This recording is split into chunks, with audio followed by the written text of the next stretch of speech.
This is Democracy, a podcast about the people of the United States. A podcast about citizenship, about engaging with politics and the world around you. A podcast about educating yourself on today's important issues and how to have a voice in what happens next. Welcome to our new episode of This is Democracy. This week we're going to discuss a term that is thrown around almost every day in newspapers and political discussion, but a term that is rarely defined or historicized, and that term is free trade.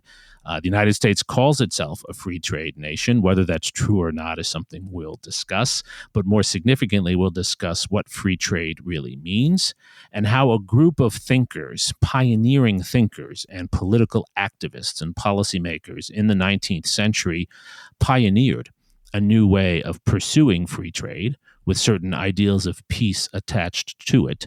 We'll understand and talk about what it was that they meant and what it means for us today as we understand our own world. We're fortunate to be joined by a friend and really wonderful scholar, Marc-William Palen. Marc is a historian at the University of Exeter, and his new book that we're going to talk about is called Pax Economica, Left-Wing Visions of a Free Trade World. It was just published in early 2024 by Princeton University Press. It's already been featured in the New Yorker magazine, one of my favorite magazines, as one of the best new books out in the last year. Marc has written on this topic before. His dissertation that he wrote at the University of Texas at Austin, and his first book is called The Conspiracy of Free Trade, The Anglo-American Struggle for Empire and Economic Globalisation. Marc also writes frequently for major newspapers and magazines, including Le Monde in France, Time Magazine, The Washington Post, New York Times, and The Australian. So he covers at least 3 continents, if not more, in his writing. And as I said before, Marc has a connection to the University of Texas. He was a graduate student here. And so we're very proud of the work that he's done. Marc, thanks so much for joining us today. Thank you so much for having me. Much appreciated. I'm really looking forward to this discussion. Before we get into our discussion of Marc's book and free trade, we have, of course, Mr. Zachary's scene-setting poem. Zachary, what's the title of your poem today? A World at Sail. A World at Sail. Okay, well, let's sail into it. Sometimes I am awakened in the middle of the night by the fear my imaginings won't turn out right. I toss and turn and think of nothing more than a coffee in the morning and the rain that starts to pour. Sometimes I am startled at the way the earth can turn, yet everything is standing still as ashes in an urn. I watch the time that passes by and wonder at its speed, knowing each who dies was but a planted seed. Sometimes when the sun is setting, I wonder if a hope is nothing more than mud to scrub away with soap. I watch the darkness coming with its ominous smile, and the birds no longer humming are erased in single file. And yet each morning when it comes at last, I see a new world rising, and it's rising fast. A world of peace that isn't stale, a world at sea, a world at sail. We are chasing Earth's still spinning tail, like birds who sing at every dawn. The hate has flown, the fear is gone. I spy your ports, you spot my shores. You sell my treasures in your stores. Each setting sun is now a kind of hoping that tomorrow will be in the harbors roping. I love the imagery, Zachary, and I love the evocations of peace and peacemaking. What is your poem about? My poem is about the ways in which, even in the points in our lives and in our politics when we are the most cynical, that trade and sort of physical connection across the vast seas of the world can offer a real opportunity for peace and real hope, even when things seem sort of impossible or abysmal around us. Right. Mark, I think that's a great place to really dive into your book. So much of your book, especially the first 2 to 3 chapters, is about the efforts of certain activists, it seems to me, to escape what they see as the imperialism and economic nationalism and cruelty of the 19th century, of the world of empire that we all know a fair amount about. Why did these actors, Richard Cobden is one of them who stands out, why did they turn to free trade as a source of peace and anti-imperialism, as you call it? I mean, this is it gets into sort of Enlightenment era ideas that this is building off of, but it's also, I think, building off of what's something new that's developing in the mid 19th century, which is a truly global economic system in ways that we understand it today, and global food systems and so forth, and pushing back against the mercantilist system that had dominated the imperial order up into the mid-19th century, a mercantilist system of protectionism, of closed imperial markets, and seemingly constant war and geopolitical conflict. And so when this free trade movement that Richard Cobden in Britain spearheads, this middle-class pressure group, the Anti-Corn Law League, it's beyond just lowering Britain's trade walls and allowing for cheap goods and cheap food to flow in. He actually sees this direct connection between those domestic reforms and reforming the international order. Something that, I guess, in international relations scholarship, we call capitalist peace theory or interdependence theory. The idea that the more countries trade with one another, the less likely they are to go to war. This is kind of when this is really starting to take root, but at the left of center end of the political spectrum, in some remarkable ways. And so, yeah, go.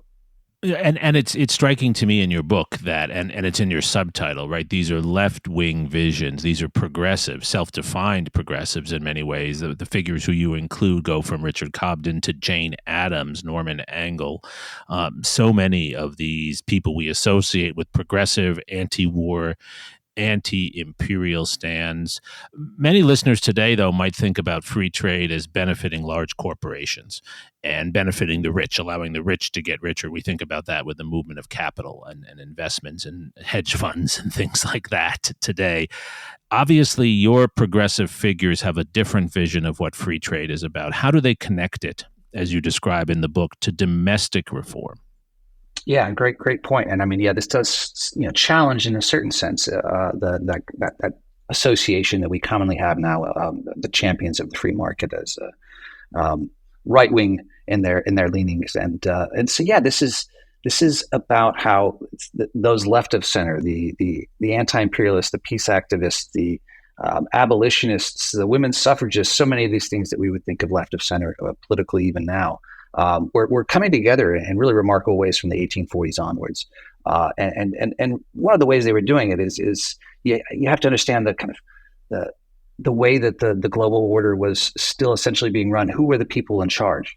And so in the context of mid 19th century Britain, for example, this is an era in which the aristocratic elites still are running the show. And who are the aristocratic elites? They are the landed elites. They are the ones who are making all the money off of these protective tariffs on foreign grain, even though this means people in these industrializing cities in Britain are starving. And so by going after the economic power of landed elites, you can then minimize their power politically as well. And this allows for greater democratization. It also means that if you democratize foreign policy and you minimize the power of these militant aristocratic elites on foreign policy making, then you can create a more peaceful foreign policy system that doesn't require large standing armies and navies, which means you can lower taxes and thus make things even more affordable to the mass majority of people. So that's the kind of in a nutshell how they connect that domestic element with the foreign policy element. Gotcha. Zachary? And how did this movement for free trade, the successful movement for free trade in England, how did it change politics? Did it make political institutions more egalitarian in the direction that these groups hoped? That's an interesting one. Yeah, to an extent, yes. I mean, Male franchise certainly, universal male franchise certainly was something that became more viable after this. It also was closely associated with what would become first wave feminism, this desire for women's suffrage. There's actually some really interesting figures that are what we might now consider first wave feminists who are working within this free trade movement in Britain, who are also connecting this with expanding women's rights to vote and equality for women. You can even see this within the abolitionist movement, which in many ways is seen as sort of the flip side of the free trade coin at this time, freeing men and freeing trade seen as kind of mutually reinforcing. So you have the Garrisonian abolitionists, as they were called, the really radical wing of the abolitionist movement that William Lloyd Garrison of Boston was leading, that was trying to allow more women's voices into the abolitionist movement. And of course, he's also a free trader during this time. He becomes associated with this, what they call a Cobdenite moment. And so if you think about that in the short term and the near term, you see the kind of greater enfranchisement. You do see something of a greater empowerment of the Liberal Party and these reforms that they're undertaking in Britain happening. And then if you take a longer view and thinking about how 50, 60 years later, this is going to culminate in women's suffrage as well. And in many ways, these two, as I try to show in the book, these two movements kind of work in tandem throughout most of these decades. That you can see that connection there, I think. One of the striking elements of your book to me, and this also echoes a point you made in your prior book, so it's one of the Palen contributions to understanding these issues, is that the United States, for all of its claims about free trade, was not a free trading nation in the late 19th and early 20th century, and in some ways was the enemy of these free traders. Can you say more about that, Mark? Yeah, and it's really mainly the Republican Party. So the Republican Party, when it's founded in the 1850s, it is, of course, the party of anti-slavery. But once slavery officially comes to an end, at least with the end of the Civil War, 1865, the Republican Party refashions itself as the party of protectionism. And so with their dominance of American politics throughout most of the decades that follow up until the election of Franklin Delano Roosevelt, you have this Republican-style protectionist policy. It's a very Anglophobic one. Fear, hatred of the British is a common political tack that's taken to reinforce these protectionist demands. But it's also, the American industries were certainly less developed than those of the British, and so they saw this as a way to catch up to and rival the more industrially advanced British who had recently adopted free trade. So this seemed like a nice counterbalance to it. It also led to all sorts of geopolitical conflicts with America's neighbors, especially the British colony to the north, Canada. And then when the United States becomes a proper formal empire in its own right under Republican auspices in 1898 after the Spanish-American War, it's a protectionist, economic nationalist empire that comes into being here that the Republicans oversee, and pushing back against that common understanding that I think we tend to make of this late 19th, early 20th century, those decades leading up to the First World War, as some sort of Gilded Age era of free markets and laissez-faire run amok. One of the things I've been trying to push back against is to say that's actually, it was quite the opposite. And this is exactly how these left-wing free traders saw the world system as a world system dominated by empires who lean towards economic nationalism at home and abroad. And I think without understanding that protectionist makeup of the American empire, as well as other rival empires like the French, the Russians, the Italians, the Ottomans, the Japanese, and so forth, it really would be impossible to understand why this broad left-wing internationalist subscription to free trade existed. So Mark, one of the really interesting parts of your book is your reinterpretation of the late 19th and early 20th century, just along the lines we've been discussing. Traditionally, people have argued that this is a period of growing trade, growing interdependence between countries, and that actually causes violence and imperialism. You see this the opposite way, right? And tell us more about that. Yeah, and I mean this gets into a lot of kind of historiographical minefields about why the late 19th, early 20th century tends to be portrayed as an era of free trade and laissez-faire, run amok, as I described it. But in reality, this is aside from the British, who embraced free trade from the 1840s until the 1930s, one rival empire, the British after another, led by the United States and its growing empire, turned to economic nationalism and imperial expansion across the late 19th, early 20th centuries. And this is exacerbated with the onset of a global depression in 1873, something we can probably relate to nowadays, which is during times of economic crises, nations tend to look inwards, tend to retreat from the international system, as we've seen so clearly in the wake of the Great Recession and then the pandemic. Right? And so this is what's happening in the late 19th, early 20th century. Yes, ties are still growing, but that's because of these new tools of globalization. Transportation costs are drastically falling, steamships and transcontinental railways and so forth.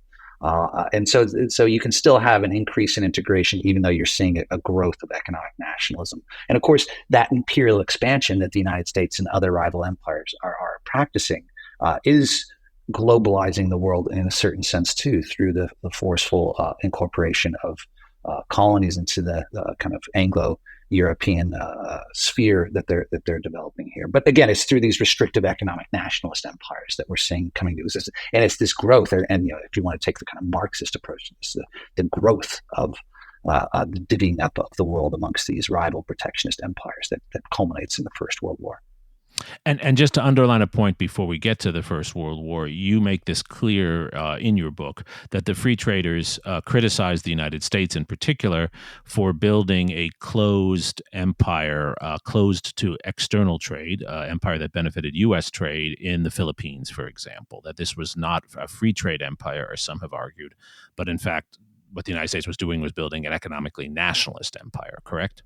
That's correct, and one of the things that I tease out here is how in these former Spanish colonies that become American colonies in the context of Puerto Rico, say, or the Philippines, or informally with Cuba, you start to see this even from the anti-colonial nationalists themselves, who are demanding free trade with the United States, who are poverty-stricken from years of internal conflict, fighting the Spanish and so forth, and who are suddenly unable to afford food, afford clothes because of these new protective tariffs that are placed upon them by the protectionist Republican empire builders back in Washington. And so even from the colonies themselves, you can start to see this protectionist makeup of the American Empire Project. And it's this American system idea. This is what it was called, right? This protectionist ideology that kind of grew in many ways in the United States across the 19th century that became the American system of protectionism. It's this ideology that's actually going to shape, at least more shape, the imperial order amongst Britain's rivals than free trade Britain itself will.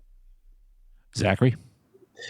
You mentioned in your previous answer that there's a connection between this sort of divvying up of the world's resources and the beginnings of World War I. Could you maybe explain that in more detail? And also maybe talk a little bit about, you mentioned as well that many leftists have taken this interpretation in particular to make a point about free trade. Could you talk about how that's been interpreted as well? Sure, yeah, and this is a critique that's made by what we call kind of center-left critics like J.A. Hobson, this famous British critic of imperialism, liberal radical critic of imperialism, writing around the turn of the 20th century. This is then going to be built upon from an even farther left framework by V.I. Lenin, Imperialism and the Highest Stage of Capitalism, writing amidst the First World War, trying to understand and make sense of how the world had become a world in conflict, how these rival empires turn against one another. And that's one of the fascinating things about this, if you actually look at this. And of course, from the left-wing internationalist free trade perspective in general, this is exactly what they've been saying from the get-go. And that is that it's this expansion of the protectionist empires. You end up with, so what are they trying to do? They're trying to expand empires because, according to this critique at least, protectionism creates monopolies. Monopolies create inefficient markets at home. This leads to the apparent necessity to search for new markets, to export surplus capital abroad, and to exploit raw materials from these newfound colonies to then be used by these industrializing powers back at home. This is how people from across the left-wing spectrum are explaining the growth of imperial expansion across the late 19th, early 20th centuries. And in the case of V.I. Lenin, trying to explain the outbreak of the First World War itself. Once these empires, these expanding empires, have run out of new colonies to exploit for exporting surplus capital, for exporting raw materials, they finally turn on one another. And so you can actually see these really fascinating connections and commonalities by capitalist critics of the imperial system and Marxist critics of the imperial system. Indeed, in the context of Hobson and Lenin, this is even called the Hobson-Lenin thesis, because Lenin is explicitly drawing on these capitalist theories of imperialism to make his own even more extreme critiques of the system.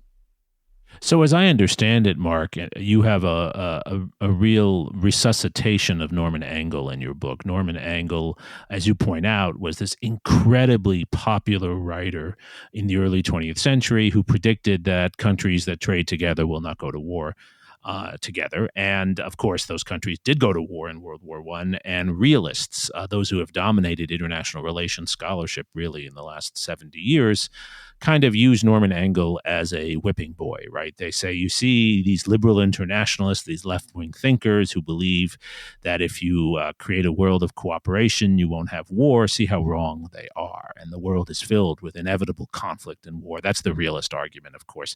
You're bringing Norman Angell back, though. You're saying he was actually more correct than realists have given him credit for. Do I understand that right? Yeah, he's often seen as an early 20th century Edwardian disciple of Cobdenism. He puts forward this more pragmatic appeal to a businessman's pocketbook with his book, as you point out, the very, very famous and influential The Great Illusion that gets published in 1910. And it takes the kind of Euro-American left by storm. Norman Angell clubs are getting started all over the place. So he really does pick on a moment here. But if you actually, he spent much of his life actually pushing back against the misunderstandings of it. He intimately understood the growth of political nationalism that was growing across the early 1900s, as well as the economic nationalism of the early 1900s. The Great Illusion was not a optimistic call saying that the degree of globalization now means that no wars can happen.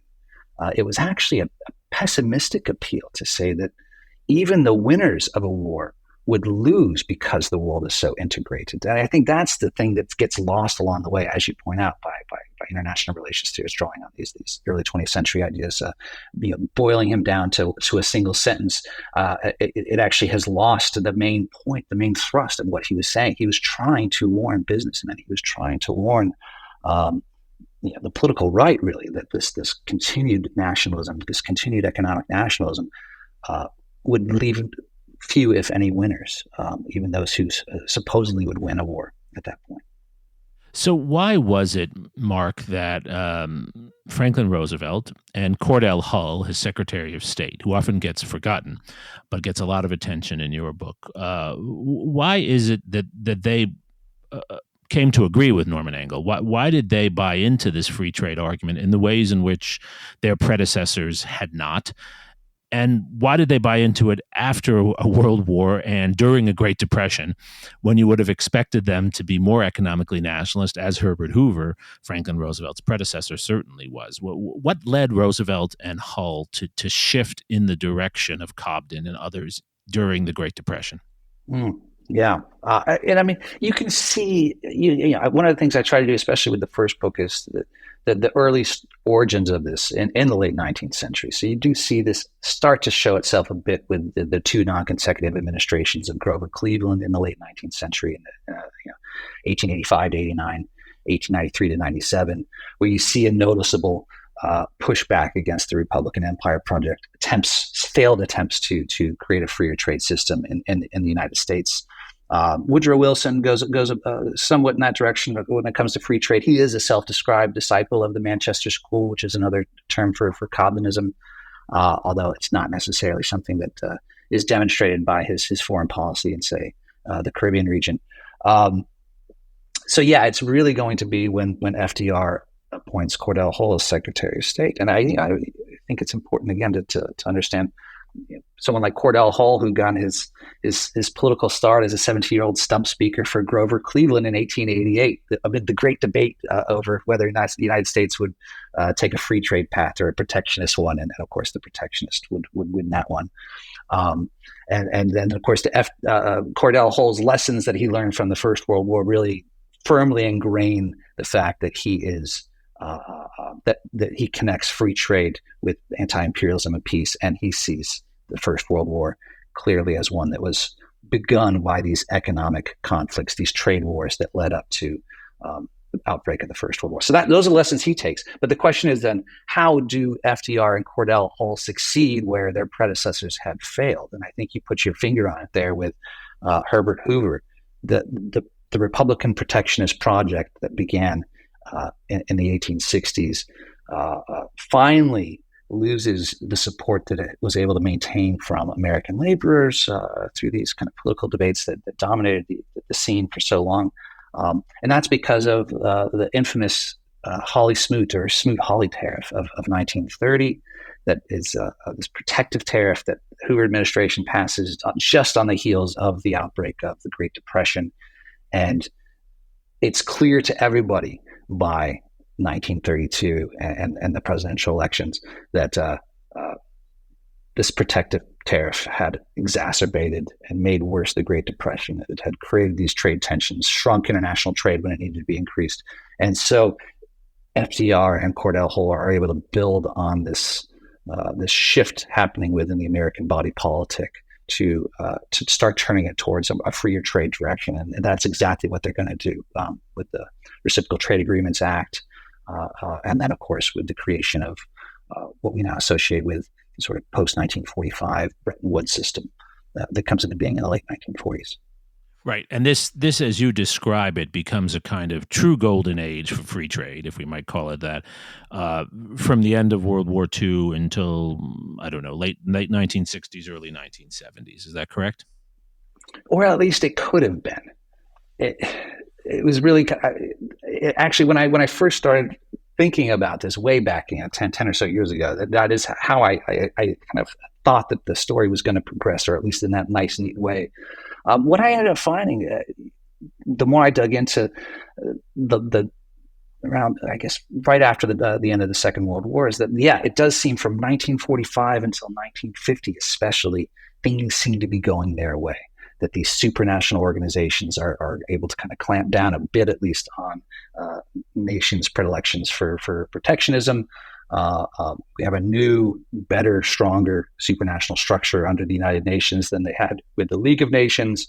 And the left-wing free traders that I'm tracing actually have, they actually have a direct line to the State Department.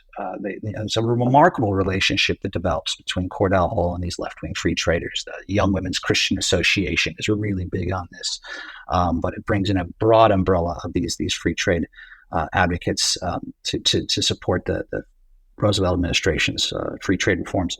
And so this is going to lead to, yes, these Bretton Woods structures, the IMF and so forth, but even more important here is the creation of the General Agreement on Tariffs and Trade in 1947, which Hull is broadly considered to have created. And of course, this will become the World Trade Organization in 1995. So at least the structures of what we associate with multilateralism, with free trade, had come into being in the late 1940s, and the left-wing free traders could, I think, to a certain extent, plausibly pat themselves on the back for helping to bring it about. But of course, the Cold War, decolonization, the growth of a right-wing free trade tradition that we touched on at the very beginning of this discussion, all of these things are going to start muddying the waters, so to speak, and make the what seemed like a new freer trade system much less easy to maintain. And to me, that's one of the more interesting parts of your overall very interesting book, is when you get to neoliberalism and you get to the 1970s and 80s and Margaret Thatcher and Ronald Reagan. Many would see them as free traders and maybe even as inheritors of Richard Cobden's ideas. You say no. You draw a distinction between neoliberals and free trade peace activists. What is the distinction there? Well, from the left-wing free traders' perspective, there's an evolution that happens, and maybe it's a generational evolution that's happening here too. They're much more sympathetic by the 1950s, 1960s, 1970s of the decolonizing world of what we might call the global South, the G77, these demands for temporary protectionism by these recently decolonized states.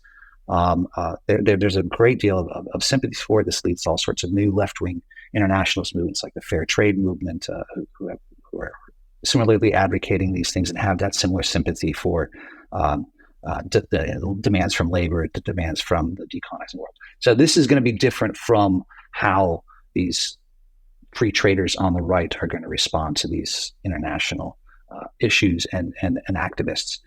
And so that's one of the big differences here. So yes, you have Thatcher in the 70s coming onto the political scene in Britain, who's going to slam down a book by Hayek as soon as she walks in and says, this is what we believe. Frederick Hayek, one of the kind of intellectual founding fathers of neoliberalism.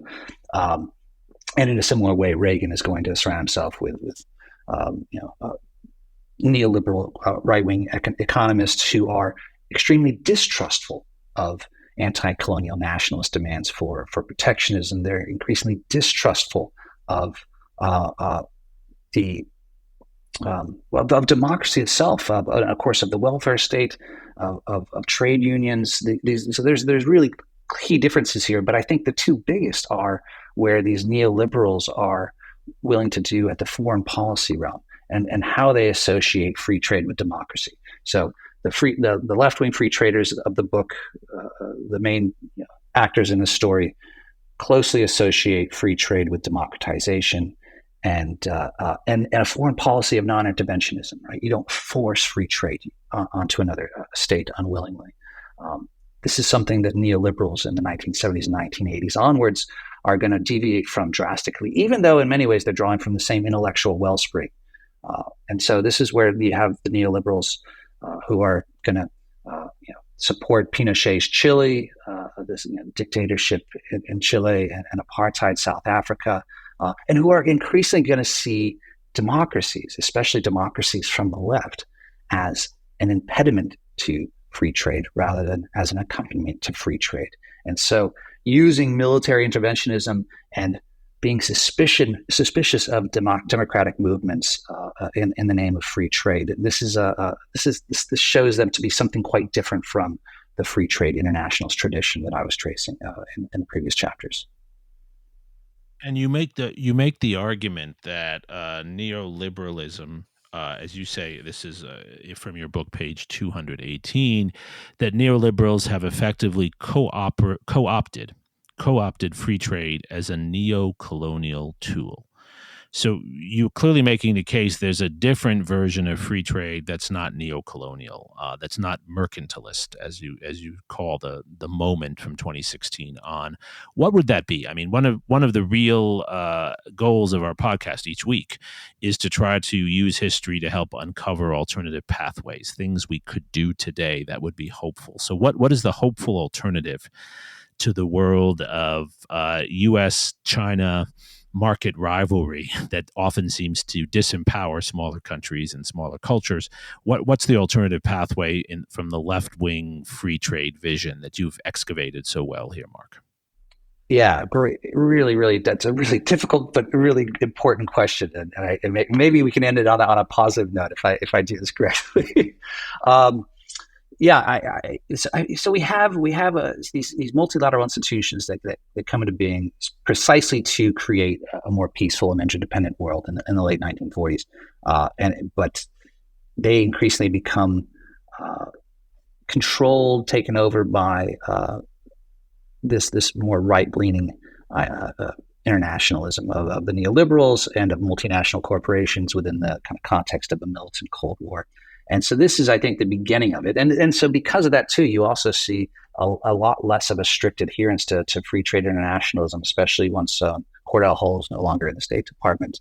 And so you still start to see kind of the hangover of this imperialism of economic nationalism that had dictated American foreign policy for so many decades leading up to the Second World War. And you see this most visibly, even today, with the Cuban embargo. Something done under democratic auspices, but continued under both parties. And so in an interesting way, the legacy of the imperialism of economic nationalism in the United States, it still was very much with us even before 2016, even before we ended up electing an avowedly protectionist Republican president. It was one of those things in 2016 that I was not surprised by at all. And of course, you could point back to most of the history of the Republican Party as a party of protectionism, that Trump was by no means an anomaly, but a return to the status quo from this longer viewpoint. But it was interesting to see how the Democrats from 2020 started just borrowing from and echoing Trump's protectionist platform, to the point now that we're going to have, it looks like, a Republican protectionist running for president, and we're going to have a Democratic protectionist running for president in the 2024 elections. And like you say, in the context of trade wars and steel tariffs against the EU and geopolitical conflict that's being drawn from that, sanctions against a variety of states as well, food embargoes and blockades, and then, of course, the Cuban embargo itself still very much a thing. And so what remains of the left-wing free trade movement has been still fighting this fight. We still have a variety of left-wing peace organizations that have been and remain very critical of, say, the U.S.-Cuban embargo.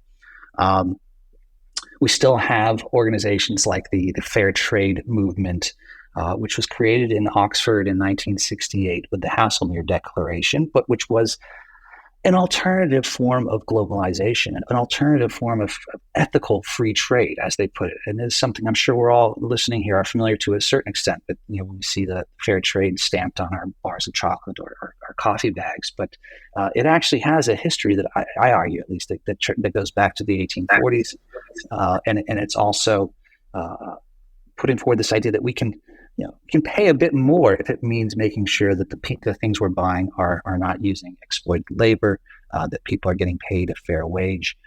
And so this alternative globalization, alter globalization from the left is still around. It's still prominent, but it is very much on the outs because of all these kind of transformations of the global system. We've been touching on the growing power of neoliberal policies at the top, and the lack of influence that left-wing internationalists now have over policymaking. But I think maybe one way to think about it, and one thing you can draw from this book as a way of going forward here, is how the left-wingers, the liberal radicals, the socialists, the women's suffragists, the Christian pacifists, they all, by the early 1900s, by around the time of the First World War, came together and were working together in ways that will probably surprise us, especially with our Cold War lenses on. The idea that Marxist internationalists were working alongside capitalists to try to create a more interdependent, peaceful order. That is still a possibility, and maybe that is the only way to revitalize this. If you do see the world in a way that these left-wing internationals see it, is through a new coalition forming of like-minded, dare we say, globalists who see the kind of inward-looking turn towards autarky and trade wars that have become so commonplace now as something that they want to oppose. There's an interesting lesson to be drawn from this book, where actually, in surprising ways, there was a really broad left-wing coalition that was, in many ways, successful in working together to overturn the protectionist system. I just have to ask before we turn to Zachary's thoughts on this. Isn't that really what Bill Clinton and Barack Obama were trying to do? You criticize them actually in the book, but wouldn't they identify with the alternative vision you just articulated? Certainly more so than the Republican counterparts. Certainly more so. I do try to make the point, though, that even still, their foreign policy credentials when it comes to military interventionism, in the case of, say, Haiti, or in the context of Clinton, for example, or his sanctions against Iraq in the 1990s. These are limiting trade. These are things that the left-wing free traders, the non-interventionists, would have been vocally opposed to. But I think to a certain extent they're still there. You can certainly see it in the rhetoric of Clinton, and I think with Obama, perhaps even more so in the policy practices that he was operating under. His attempts to support the Trans-Pacific Partnership, despite the critiques from the alt-left that were still critical of too much of an influence for the multinational corporations. So certainly you can see some elements of this certainly still at play within democratic internationalism of Clinton and Obama. I think that's fair. Zachary, what are your thoughts on this as someone who cares deeply about international trade and international connections? You're participating in this podcast from Leipzig, Germany, where you're doing some research of your own now. I mean, does Marc's history resonate with a vision for where democracy and international affairs can go today? I think it does. I think it's also the last question in particular, last answer, was a really important reminder that oftentimes the questions that need to be asked are not necessarily like ones of ideology, but of whose interests certain policies are serving. I think the sort of description of how at least the aegis of free trade was overtaken by neoliberalism in the 70s and 80s is a really important lesson about the importance of keeping in mind whose interests our policies serve, because looking at it on paper, it can seem that the neoliberal policies are of the same tradition, but in reality, they were serving very different interests. And I think also this vision of left-wing free trade is something that we should all take very seriously, especially in a moment when when the sort of liberal international institutions, which this movement created, or the descendants of this movement created after World War II, seem most threatened, and certainly when the sort of free trade world order that developed after the end of the Cold War seems most threatened as well. Yes, I think that's really well said, Zachary. And one thing, Marc, I've been thinking about as I was rereading your book and as I've been listening to your really thoughtful and inspiring comments today, we are entering a moment where it does seem that protectionism is the main valence of politics. As you say, both presidential candidates in the U.S. this year will be running as protectionists, as advocates of industrial policy of one kind or another. Certainly, that's the way China operates. The EU has been moving more in that direction. And of course, we're witnessing wars, economic nationalist wars across the world, from the Middle East to Ukraine and Russia. But as all that's happening, there is a desire to move beyond this moment and a search for an alternative. And especially in a world that's torn by inequalities and warfare, this vision of interdependence, of trade, of openness, of building prosperity, shared prosperity through open connections that are not militarized and mediated by international institutions, that actually might become a more compelling vision. Much of the discussion around the International Criminal Court is in many ways a discussion about this. And so we might be on the cusp, just as we were in the late 1920s, we might be on the cusp again of another free trade, international peace activist moment. That would seem to be the hopeful democratic message in much of this. Do you agree with that, Marc? You both put it so well as far as what might be possible hereafter. And of course, if I were to take maybe even a more a cynical approach at looking back to the successes, not just of FDR in the 1930s, but why it was that the free traders succeeded in Britain in the 1840s, and for them it connected to peace, but I think the prosperity element is the other important thing here too. And I think for maybe a lot more people, the connection between interdependence and peace is going to be less important than what it means for their pocketbooks. And so, the increase of prices that is becoming that's hurting the poorest among us even more than anybody else. I wonder if that prosperity argument that often comes with free trade, lower prices for goods, potentially something really important to a lot of the actors in my book, especially the women suffragists, ending world hunger by the equitable distribution of trade of food through more free trade system. That also I think might resonate, or perhaps might resonate with an even larger group. Yes, I think that's very well said, Mark, and a very nice connection to one of the central issues of our world today, which is the inequalities in food and nutritional access within countries and across countries. Of course, this brings us full circle, as always, to, in some ways, the inspiration for our podcast, which is Franklin Roosevelt. We started this podcast with his inspiration for how each generation writes a new chapter in the book of democracy. And as always, the new chapters build on old chapters that might have been forgotten before.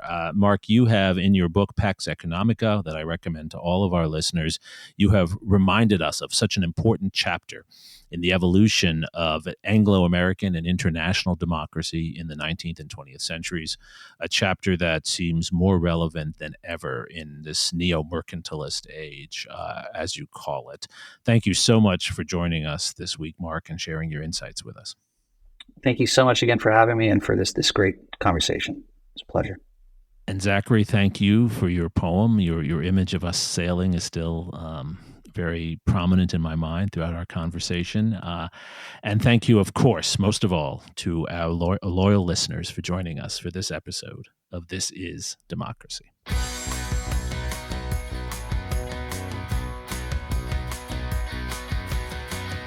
This podcast is produced by the Liberal Arts ITS Development Studio and the College of Liberal Arts at the University of Texas at Austin. The music in this episode was written and recorded by Harris Codini. Stay tuned for a new episode every week. You can find This Is Democracy on Apple Podcasts, Spotify, and Stitcher. See you next time.